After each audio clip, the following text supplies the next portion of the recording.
19 ғасырдың соңында, 20 ғасырдың басында қазақ қоғамында ауыр жағдай қалыптасты. Ішкі Ресей губернияларынан Қазақстанға мыңдаған, миллиондаған орыс шаруалары, Ресей тұрғындары көшіп келіп, әрине биліктің қолдауымен қазақтың ең құнарлы жерлерін иемдене бастады. Ол шамамен 45 миллион гектар жер болады. Яғни қазақ халқына ең құнарлы жерлерден айырылып қалу қаупі төнді. Бұл біріншіден. Екіншіден, қазақ халқының қолында ешқандай билікке араласу мүмкіндігі болған жоқ. Биліктен аласталды қазақ қоғамы. Яғни қазақтың тағдырын патшалық билік, патшалық өкімет шешіп отырды. Осындай жағдайда қазақтың болашағына қауіп төнді. Қазақ халқын құқықсыз саяси биліктен аласталған халыққа айналдыру жолына түсті. Міне осындай жағдайда мынау 1909 жылы қазақ халқының тағдырына байланысты 3 кітап өмірге келді. Оның екеуі Петерборда, біреуі Қазан қаласында. Петерборда өмірге келген кітаптың біреуі Абай шығармалары болды. Кәкітай Ысқақов пен Әлихан Бөкейханов даярлаған. Екіншісі Ахмет Байтұрсыновтың 40 мысал атты еңбегі. Тура осы жылы 1909 жылы Қазанда Міржақып Дуласовтың Оян қазақ атты кітабы өмірге келді. Осы 3 кітап арқылы қазақ зиялылары қазақ халқының алдында тұрған мақсат міндеттерді анықтады. Басқаша айтқан уақытта бұл 3 кітапта айтылған ойлар қазақ ұлт-азаттық қозғалысының бағдарламасы іспетті болады. Ал енді бұлардың ортақ идеясы не еді деген сұрақ туады. Мұндай құбылыс барлық ұлттың өмірінде болады. Европалық ұлттардың бәрі осы жолдан өткен. Ол неміс бола ма, ол ағылшын бола ма, ол француз бола ма, бәрі де осы жолдан өткен. Ұлттық міндетін анықтау тарихи кезеңде. Міне осы 3 кітапта қазақ халқының мақсат міндеті баяндалды. Казахские интеллектуалы понимали, что в условиях колониальной зависимости и потери экономической и политической самостоятельности единственным средством сохранения казахского народа являлось развитие народной культуры и языка. Средствами решения этой задачи стало развитие образования и печати. Началась организация и создание первых казахских газет и журналов, таких как журнал «Айкап», издававшийся в Троицке с 1911 по 1915 год, а также газеты «Казах», которая издавалась в Оренбурге с 1913 по 1918 год. Эта газета стала рупором национально-освободительной борьбы казахского народа. Именно на ее страницах были опубликованы первый текст программы партии «Алаш», который состоял из 10 параграфов и затрагивал такие вопросы, как государственное управление, право на землю, образование и правосудие. Главным же было требование создания казахской территориально-национальной автономии в составе демократической России. Айқап журналы қазақ газетінің арқасында болады. Ахмет Байтұрсынов кейіннен 1937 жылы абақтыға жабылғанда көрсетуінде тергеушіге берген мынадай деп айтты. Қазақ газеті дейді, аз уақыттың ішінде қазақ ақыл ойының орталығына айналды. Қазақ қоғамның барлық түкпір-түкпіріне жетті қазақ газеті. Оның кәрісі бар, жасы бар, ұлы бар, қызы бар. Осы қазақ газетіне құлақ асты, қазақ газетінің соңына ерді дейді. Бұл қазақ өмірінде бұрын болмаған құбылыс болатын, болмаған жағдай болатын. Яғни 1905 жылы менен 1917 жылдың аралығын алсақ, осы 10 шақты жылдың ішінде қазақ қоғамы өзгерді. Аласапыран өзгерістер жылы 1917 жыл.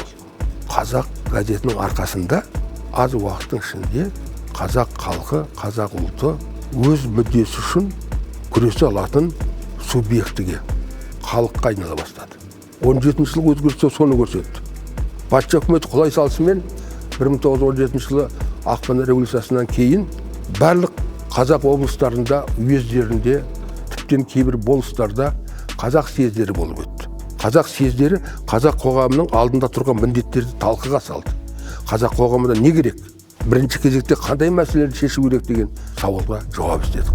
Партия «Алаш», возглавляемая Алиханом Бөкейхановым, Ахметом Байтурсыновым и Міржақупом Дулатовым, стала ключевой политической силой, способной выразить интересы казахского народа. В годы революции 1917 года и последовавшей гражданской войны лидеры движения «Алаш» стремились защитить свой народ. В декабре 1917 года на Втором Всеказахском съезде в городе Оренбурге было принято решение о создании автономии «Алаш» и формировании Временного Казахстанного народного совета правительства Алаш-Орда под руководством Алихана Бөкейханова. Было объявлено о включении в состав автономии областей с казахским населением. Предприняты попытки создания местных органов управления и собственных вооруженных сил.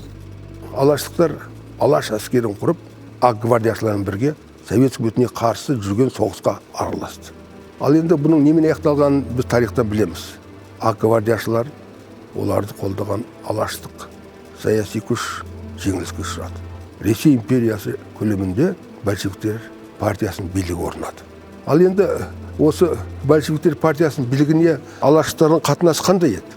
Бөкейханов, Байтұрсынов және басқа алаш басшылары социалистік революция, большевиктер билігі, айтушы пролетариат диктатурасы біз күткен мемлекеттік билігі емес деді. Яғни қазақ халқы үшін октябрь социалистік революциясы бұл жат қонақ деді. Біз күтпеген қонақ деді. Яғни алаштықтар социалистік революцияны Совет үкіметінің қабылдай алған жоқ. Ал енді большевиктер билікке келгеннен кейін өздерінің алған бағытын жүргізе бастады. А олардың алған бағыты тап күресі бағыты болады. До установления власти большевиков в Казахстане не было коммунистической партии. Она была создана советской властью. Новая власть начала формировать новый политический и экономический строй. 1992 жылы өзінің жұмысының нәтижесін жариялаған жоғарғы кеңестің комиссиясы 28-31 жылдары қазақ халқының жартысы қырылып қалды деп көрсетті. 49% қырылып қалды деп көрсетті. Бұл апат болады. Одақ көлемінде осындай қырғынға екі республика ұшырады. Бұл Украина, Қазақстан, сонымен бірге Ресейдің де кейбір облыстары осындай қырғынды ашаршылықты басынан кешірді. Бұл ненің көрінісі еді деген сұрау туады. Бұл әрине мына большевиктік реформаның ойластырылмағандығының, қазақ қоғамына үйлесімді дәреже деңгейде жүргізілмегендігінің, қазақ қоғамының ерекшеліктерін есепке алмағандығының көрінісі болады. Совет үкіметі, әсіресе Голощекин бастаған Қазақстандағы билік бұл ашаршылықтың, елдің қырылуының себебін алаштық зиялыларға аударып салуға тырысты.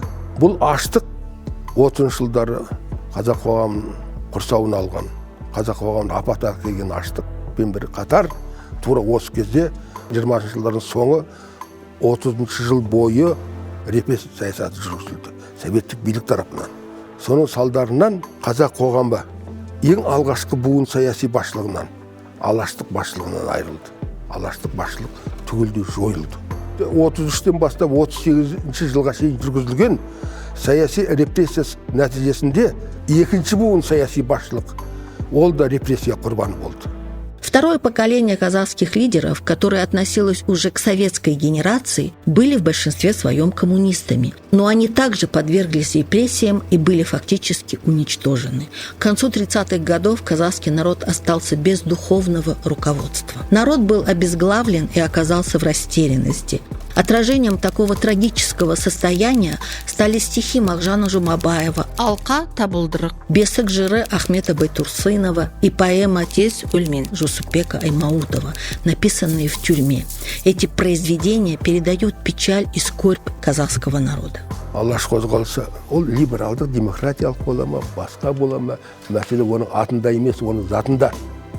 Оның заты Алаш қозғалысының басында тұрған Алаш партиясы, Алаш зиялылары, олар қазақ ұлтына қызмет жасады. Қазақ ұлтын жаңа сапаға көтеруге, басқа елдермен тең сөйлесе алатын, тең басып жүре алатын қоғамға айналдыруға тырысты. Лидеры Алаш в своей деятельности придавали большое значение культурному развитию казахского народа. Они считали, что в условиях, когда фактически потеряна политическая независимость, развитие культуры и образования являются единственными условиями сохранения этнической идентичности. Именно поэтому вся их последующая деятельность была сосредоточена в рамках реализации плана национально-культурного возрождения. Их идеи сохранились и воплощаются в жизнь современным поколением казахской интеллигенции.